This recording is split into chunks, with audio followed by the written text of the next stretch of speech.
स्वागत है आप सभी का एनएफ न्यूज पर। और एक बहुत विशेष चर्चा होगी, क्योंकि जब देश में बात जातियों की होती है तो सबसे पहले कह दिया जाता है कि उत्तर प्रदेश बिहार में जातियों पर ही पूरी राजनीति होती है, वहां पर ऊंच नीच का बहुत विवाद है। और फिर पूरे देश के स्तर पर जब बात होती है तो कहा जाता है कि हिंदुओं में देखो कितनी जातियां हैं, कोई दलित को नहीं मान रहा है, कोई ओबीसी को नहीं मान रहा है, सवर्ण अपना चला रहे हैं, राजपूत अपना चला रहे हैं। तो ऐसी तमाम जातियों की बात हिंदुओं में होती रहती है। लेकिन जब बात आती है मुस्लिम समाज की तो कहा जाता है मुस्लिम समाज एक है, कोई जातियां नहीं हैं, बस शिया और सुन्नी तक बात पता होती है। हालांकि पिछले कुछ सालों में पता चला है कि मुस्लिमों में भी तमाम जातियां हैं। आज चर्चा करेंगे एक लेखिका पर जिन्होंने किताब लिखी और बानू मुश्ताक नाम है। हिंदू समाज के जातिवाद पर उन्होंने तीखी आलोचना की है और होनी भी चाहिए अगर ऊंच नीच का भेद है तो। लेकिन मुस्लिम समाज की जातियों पर एक शब्द नहीं बोली। मेरे साथ हैं पसमानदा सामाजिक कार्यकर्ता डॉक्टर फयाज अहमद फैजी जी, बहुत बहुत स्वागत है। और वरिष्ठ पत्रकार जी नमस्कार, आपका भी बहुत बहुत स्वागत है। फयाज जी, सबसे पहले तो बानू मुश्ताक ने जो किताब लिखी है एक पक्षीय लग रही है आपको, जो मैं आपका ट्वीट पढ़ रहा था उसके आधार पर। तो नहीं देखिए, जिस किताब पे चूंकि वो लेखिका हैं, छोटी छोटी कहानियां लिखती हैं, समाज सेविका भी रही हैं और एडवोकेट का भी काम किया है, सामाजिक रूप से सक्रिय भी रही हैं। और उनकी किताब जो मिली है उस पे बुकर अवार्ड भी मिला है, उसकी तो बात नहीं है। लेकिन अभी रिसेंटली उन्होंने केरल के अंदर जो अपना एक जो बात रखी है, तो उन्होंने कास्टिज्म की आलोचना की कि भारत की मुख्य समस्या कास्टिज्म है। सारी बातें उन्होंने कही, लेकिन देखिए वो 77 वर्षीय है और सामाजिक कार्यकर्ता है, तो ये नहीं कहा जा सकता है कि वो समाज के चरित्र को नहीं समझती है, और विशेष रूप से मुस्लिम समाज को। लेकिन उन्होंने बड़ी हैरत हुई मुझे कि वहां पे हिंदू समाज के कास्टिज्म की खूब चर्चा किया, कास्टिज्म क्रूर है और क्या है। ठीक है, अच्छी बात है, चर्चा होनी चाहिए अगर कहीं कोई बुराई है, जैसा कि अपने अपने पराकथन में बात कहा। लेकिन वो मुस्लिम समाज में जो कुरीतियां हैं या मुस्लिम समाज में जो सांप्रदायिकता का जो प्रश्न है, मुस्लिम सांप्रदायिकता है या मुस्लिम समाज में जो जातिवाद है, उस पर बिल्कुल वो खामोश रह गई। और ये पुराना चरित्र रहा है अशराफ वर्ग से जो लोग हैं, चाहे वो कम्युनिस्ट हो, चाहे वो लेफ्ट लिबरल हो, चाहे वो राष्ट्रवादी हो, वो मुस्लिम समाज में जो कुरीतियां हैं या मुस्लिम समाज में जो जातिवाद है उस पर हमेशा खामोशी इख्तियार करते हैं, और हिंदू समाज में जो कुरीतियां हैं या जो जातिवाद है उसके बहुत बड़े योद्धा के रूप में अपने को प्रस्तुत करते हैं। तो बानू मुश्ताक जी ने अपने कोई अलग काम नहीं किया, लेकिन मुझे उनसे उम्मीद थी कि चूंकि वो सामाजिक कार्यकर्ता है, मुस्लिम महिलाओं के लिए भी उनका काम है, वो समाज की उस चीज को भी, और जब वो बात कर ही रही थी कास्टिज्म पे, कोई अलग से नहीं कहना था, उनको ये भी कंसीडर कर लेना था कि जो है मुस्लिम समाज में भी समाज। देखिए वो जहां से आती हैं कर्नाटक से, वहां तो शेड्यूल ट्राइब में भी मुसलमान है। कर्नाटक के जब आरक्षण की लिस्ट आप देखेंगे तो उसमें टोडा है और सिद्धि है, ये शेड्यूल ट्राइब के मुसलमान है। और किस तरह की सामाजिक कार्य, गौरी लंकेश के साथ काम किया, पी लंकेश के साथ इन्होंने काम किया है कि ये कहना कि ये जानती नहीं है, ये बात ठीक नहीं है। हाँ, इन्होंने छुपाया जो अब तक का एक अशराफ और कचरित रहा है कि हमेशा मुस्लिम समाज को मोनोलिथ समाज मानो और उसकी बुराइयों को ढक के रखो, और हिंदुओं की बुराइयों पे, हिंदू सामाजिक कुरीति पे मुखर होकर बोलिए। तो ये एक समस्या है, और मैं आपका एनएफ न्यूज का आभार व्यक्त करूंगा कि ये बहुत ही महत्वपूर्ण मुद्दा था जिस पे बात होनी चाहिए, और मीडिया इसको इग्नोर कर रही है। मैं आपका आभार व्यक्त करूंगा आपके चैनल का कि आप इस पे बात कर रहे हैं। ठीक है पंकज जी, हमेशा हम लोग चर्चा करते हैं जातिगत जनगणना की, और यही बात होती है कि अगर जातिगत जनगणना करनी है हिंदुओं में आप कर रहे हैं तो फिर मुस्लिमों में कीजिए। ये एक तरफा जो लोग बोल जाते हैं कि हिंदुओं में जातियां हैं मुस्लिमों में नहीं हैं, इसका सच आपको क्या नजर आता है? रोहित, मैं ईमानदारी से बताऊंगा कि भारत के समाज का चरित्र एक प्रकार का है, चाहे वो हिंदुओं का हो या मुसलमानों का हो या सिखों का हो या फिर दूसरी जातियां हैं। हर धार्मिक समूह में जो हिंदू मान लिया, तो हिंदू में जैसे सवर्ण है, वो कहते हैं कि हिंदू बनो और आपस में जातिगत भेद मिटा दो। उसी तरह मुसलमानों में भी जो अशराफ जातियां हैं वो कहती है कि मुसलमान बनो और हम में कोई भेदभाव नहीं होना चाहिए, और हम एक रहेंगे नहीं तो सामने वाला खा जाएगा।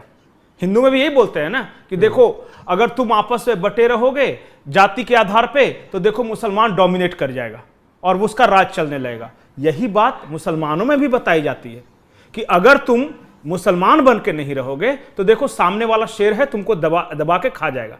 हकीकत क्या है पता है? मैं बताऊं आपको, मैं विथ फैक्ट्स डाटा बता रहा हूं। वक्फ बोर्ड के पास कितनी जमीनें हैं? 9 लाख एकड़। हाँ। सिर्फ 200 परिवारों का कब्जा है, सिर्फ 200। और वो 200 परिवार कौन है?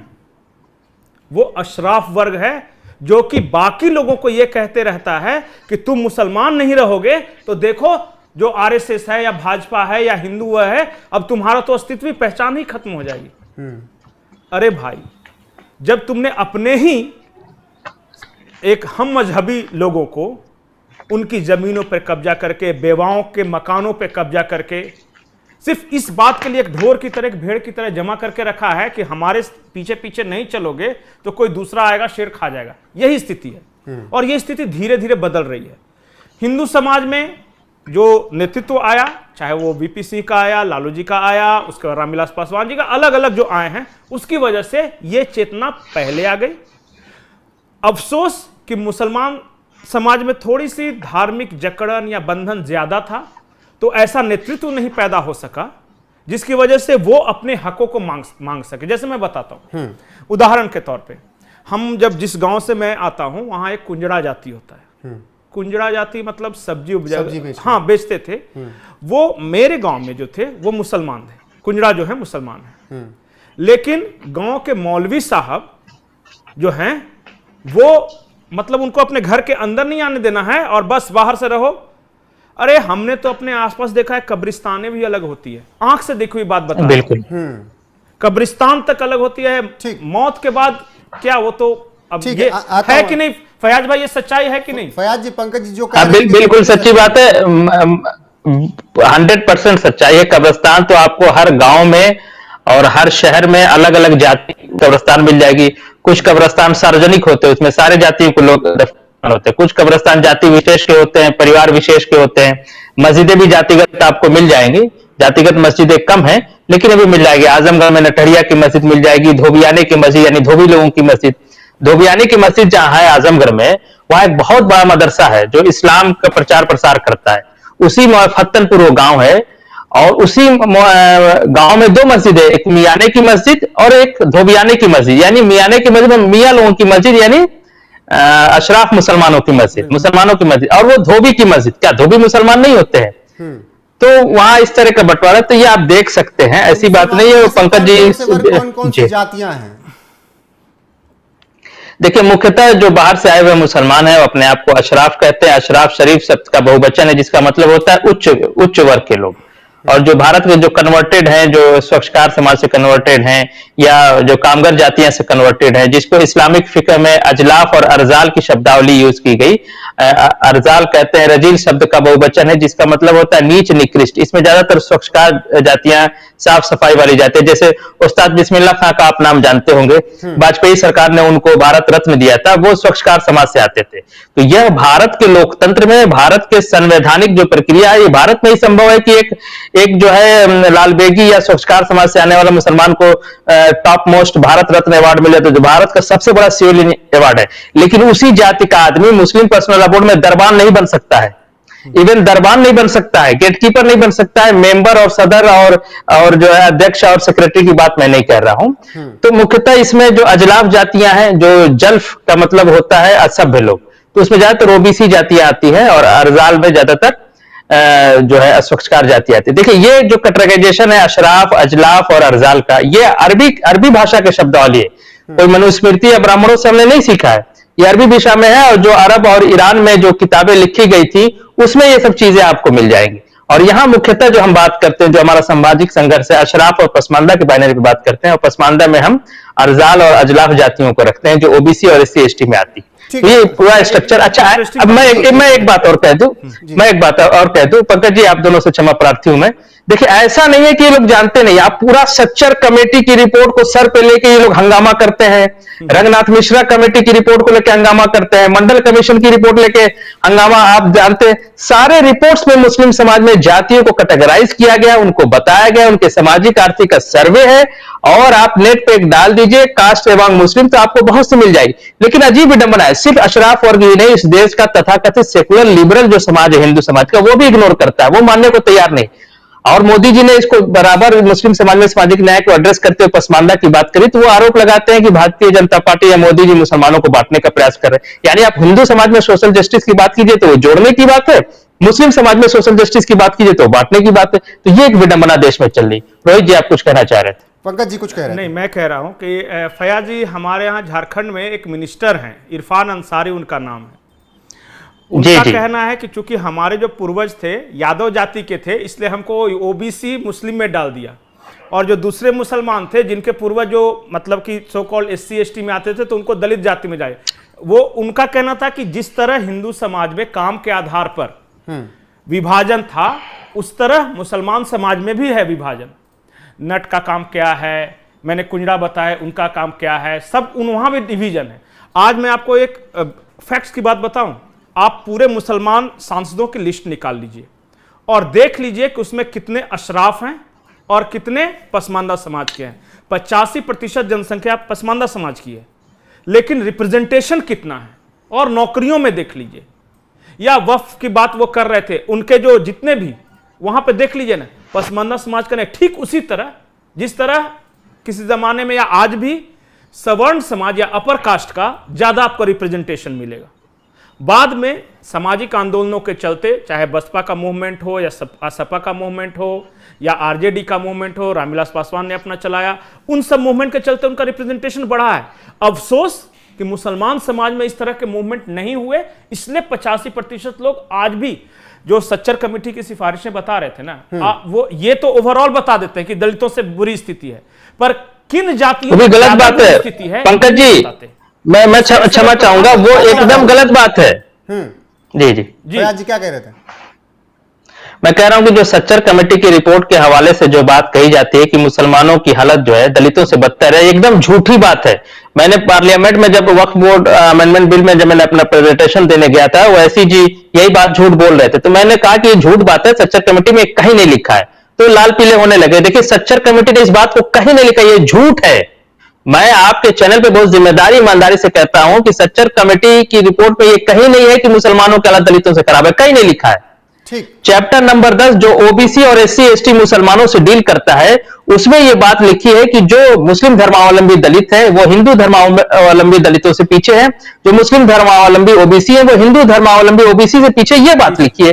इसको इन लोगों ने झूठा कह के पूरा प्रचार किया, विक्टिम कार्ड खेलते रहते हैं। जी हाँ, बिल्कुल। अच्छा, एक बात बताइए कि मतलब कि वहां पे सामाजिक इस तरह का आंदोलन क्यों नहीं हो रहा है? ठीक है, सरकार, नीतीश सरकार ने बिहार में कुछ दिया पसमानदा मुसलमानों को, या फिर छिटपुट जैसे हम खबरें सुनते हैं, बुनकर समाज की स्थिति अच्छी है, ये सब काम करने के लिए, और खास करके उस समाज में जागरूकता के लिए क्यों नहीं? एक जैसे हमारे यहाँ जो होता है ना, जो पहले से आगे निकल चुका, वो एक हिंदुत्व के बैनर तले, और जो मुसलमान समाज में इस्लाम के बैनर तले, सबको वही स्थिति चाहता है जो कि सदियों से चली आ रही है। मैं बताता हूँ फयाज जी, मैं औरंगाबाद जिले में जहाँ पे रहता हूँ, वहाँ पठान लोग जमींदार थे, और मुझे पता है आज भी कि वो जो पठान लोग थे ना, उसमें से कुछ माइग्रेट भी कर गए हैं, लेकिन आज भी वहां पानी नहीं पीते। और मैं गांव की स्थिति बता रहा हूं, देखा हुआ है कि पसमानदा में कुछ जातियों के यहां से पानी नहीं पीते हैं वो। तो फिर उन रोहित जी, मैं आपको बताऊं, पंकज जी जिस इलाके की बात कर रहे हैं, वहां इलाके में अशराफ मुसलमानों ने सनलाइट सेना बनाई थी। पंकज जी इसको बताएंगे। रोहित जी जानकारी के लिए बता रहा हूं जी। सनलाइट सेना अपर क्लास मुसलमान यानी अशराफ और की सेना थी जो पसमानदा को शिकार करती थी, जैसे रणवीर सेना के बारे में बात कही जाती है। ठीक है, पंकज जी बताएंगे आपको जी। इससे पहले ये कि बानू मुश्ताक जैसे लोगों को क्यों बहुत आसान हो जाता है हिंदुओं की जातियां बताना, मुस्लिमों में बात ना करना, इस पर आपकी क्या टिप्पणी? देखिए, मैं इस सवाल और पंकज जी ने जो सवाल दिया, दोनों का जवाब देता हूं। देखिए, हिंदू समाज एक जागरूक समाज है, स्वस्थ समाज है, वो अपनी आलोचनाओं को बहुत पॉजिटिव लेता है, और इसलिए वो मुस्लिम समाज की तरफ से कोई भी आलोचना करता है हिंदू समाज को, वो उसको बहुत पॉजिटिव लेते हैं। आज भी हमने वो उर्मिलेश जी का जो है एक फेसबुक पोस्ट देखा, वो बड़ी तारीफ कर रहे थे बानू जी की, तो मैंने कहा कि अगर मैंने अपना काउंटर कहा उस पर, तो उन्होंने उसको पसंद भी किया। लेकिन अगर क्या यही कोई हिंदू मुस्लिम समाज के जातिवाद पे अगर बात करे, तो क्या मुस्लिम समाज का अपर क्लास इसको अप्रिशिएट करेगा, या कोई मुसलमान इसको अप्रिशिएट करेगा? नहीं। तो ये हिंदू समाज की प्रोग्रेसिव सोच है, वो अपनी बुराइयों पे काम करते हैं। दूसरा जो आपने सवाल किया था, क्यों उनको आसानी हो जाती है? क्योंकि सपोर्ट मिलता है उनको। हिंदू समाज का चाहे लेफ्ट हो राइट हो, हर सबका करता है कि हाँ भाई अगर कुछ बात करे हमारे समाज में प्रॉब्लम करेंगे। इसका उल्टा एकदम मुस्लिम समाज में। दूसरा जो पंकज जी कह रहे थे कि आंदोलन क्यों नहीं, देखिए बाबा कबीर के जमाने से मुस्लिम समाज में सामाजिक न्याय की आवाज रही। आसिम बिहारी के नेतृत्व में एक बड़ा आंदोलन हुआ जिसने मुस्लिम लीग को चुनाव हराया। मुस्लिम लीग के अशराफवाद, उनकी मुस्लिम सांप्रदायिकता और जो एक बात थी मुस्लिम विमर्श, उसका टू नेशन थ्योरी का विद्रोह किया और कहीं ना कहीं आवाज रही। लेकिन हमारी आवाज को जिस तरह हिंदू समाज में दलितों की आवाज है, पिछड़ों की आवाज है, उसको भारत का समग्र समाज सपोर्ट करता है। उस तरह से मुस्लिम समाज में जो इस तरह की आवाज है उसको सपोर्ट नहीं किया जाता है। मैं एमएनएफ न्यूज का धन्यवाद दूंगा कि एमएनएफ न्यूज जब से अपने अस्तित्व में आया और लगातार मुस्लिम समाज में जो कुरीतियां हैं या सोशल जस्टिस की बात है, पसमानदा कार्यकर्ताओं को लगातार मौका देते हैं। इसके लिए मैं रोहित पांडे जी आपका एमएनएफ न्यूज का आभार व्यक्त करता हूं। ठीक है, एक चीज मैं आखिरी सवाल कर रहा हूं कि देखिए पाकिस्तान फेल हुआ और भारत सक्सेस किया, इसका कारण समझते हैं? एक सामंतवादी सोच थी पाकिस्तान में शुरू से। आज भी आप देखेंगे ना कि वहां कुछ तबके जो हैं जो बहुत एलिट हैं और आम जनता बहुत ही है। भारत ने उस जो जमींदारी उन्मूलन आज भी नहीं हुआ है पाकिस्तान में। पाकिस्तान में आज भी जमींदारी प्रथा चल रही है। जी बिल्कुल। और भारत में जानते हैं हमने तमाम कोशिशें की कि जो वर्ग का जो गैप है उसको किस तरह मिटाया जाए, और वो हर तरह के समाज में हुआ है। ठीक है, कहीं स्पीड ज्यादा है, कहीं कम है। जो दक्षिण के राज्य हैं या कुछ राज्य हैं वहां आपको जातिगत, जैसे महाराष्ट्र है तो वहां जाति विभाजन बहुत ज्यादा नहीं मिलेगा। लेकिन जो बिहार है या उत्तर प्रदेश है या पूर्वांचली का जो इलाका है वहां जाति विभाजन ज्यादा मिलेगा, हर वर्ग में मिलेगा। तो हमें बढ़ना तो उसी रास्ते में है कि ये दूरियां कम हो, और इकोनॉमिक इक्वालिटी इसमें बहुत बड़ा योगदान देता है। बाजारवाद का मैं क्यों समर्थन करता हूं पता है? क्योंकि एक मॉल के बाहर जो गुपचुप बेच रहा है, कोई नहीं जाके उससे पूछता कि गुपचुप बेचने वाला कौन है। अगर उसका टेस्ट अच्छा है तो हर आदमी आके खाता है, वहां जाति भेद मिटता है। बाजार को जोड़ना होगा समाज के सबसे निचले पंक्ति पे, और उसके पास जब अपॉर्चुनिटी आएगी ना तो देखें कि धीरे धीरे ये सब भेदभाव वगैरह ये समाज, यही एक उपाय है मेरे हिसाब से तो। और ऐसे में अगर जातियों की बात करनी है तो जहां पर भी कुरीतियां हैं बात होनी चाहिए, दोनों पक्षों में, तीनों पक्षों में, चारों पक्षों में बात होनी चाहिए। किसी एक विशेष तबके, एक धर्म को टारगेट कर कर ये बताना नहीं जरूरी है कि हाँ यहाँ पर जातियां यहाँ पर नहीं। बात कीजिए तो खुले मन से हर एक पक्ष की बात रखिए। बाकी अगर दूसरे पक्ष की बात नहीं हो रही तो फयाज अहमद जी ने बहुत अच्छे से बताया कि क्यों दूसरे पक्ष की बात करने में डर भी लगता है। बाकी फयाज जी इतनी विस्तार से चर्चा करने के लिए, इतनी बातों को समझाने के लिए दर्शकों को आपका बहुत बहुत शुक्रिया। हमारे चैनल पर जुड़ने के लिए भी बहुत बहुत आभार। आप दोनों महानुभावों का बहुत बहुत आभार। फिलहाल आपको ये चर्चा कैसी लगी कमेंट सेक्शन में जाकर बताइएगा जरूर। बने रहेगा हमारे साथ। नमस्कार।